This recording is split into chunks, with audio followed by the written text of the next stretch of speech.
everyone, I'm Ethan with Awaken Catholic, and this is Awaken the Saint. Today we celebrate the feast of Camilla Battista da Varano, a prolific writer and the recipient of powerful visions. Camilla was born in Italy in 1458. Her father was the Duke of Camerino, and she enjoyed a comfortable childhood and an excellent education in many different subjects. At the age of 10, she encountered a group of friars whose preaching left a lasting impression on her. While the days of her youth were still filled with courtly activities like music, dancing, and games, she dedicated one day each week to her faith. She would go before the crucifix to read meditations on the Passion of Christ and fasted regularly. When she came of age, her father wanted her to marry, but she was strongly opposed to the idea. Her father was angered by her disobedience and tried everything he could to think of to get her to cooperate. He even tried locking her up. Camilla bore all of this mistreatment and did not falter. It was actually in the midst of her suffering that she felt closest to God and experienced a powerful conversion. Within 3 years, Camilla's father had worn himself out trying to change her mind. In fact, in observing how pious she had become, he started to worry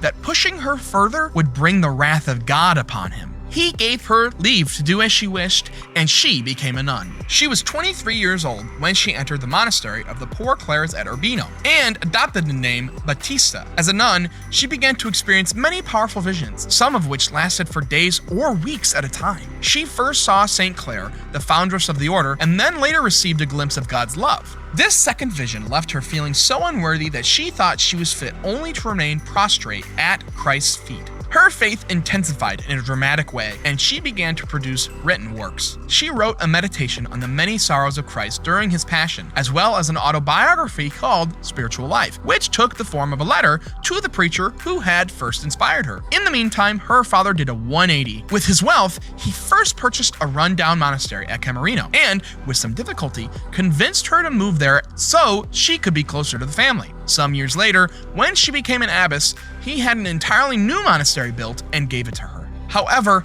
unforeseen political strife resulted in the deaths of her father and brothers in 1501, and Camilla was forced to flee Camerino. She took refuge in Naples and had to wait 2 years before she could return home. She returned to her work, founding a monastery at the behest of the Pope, and training nuns who wished to adopt the rule of St. Clare. She produced her last written work, Treatise of the Purity of the Heart, in 1521, and died 3 years later in her monastery. It is tempting to lash out at people when they become angry at us, but fighting fire with fire seldom changes anyone's mind.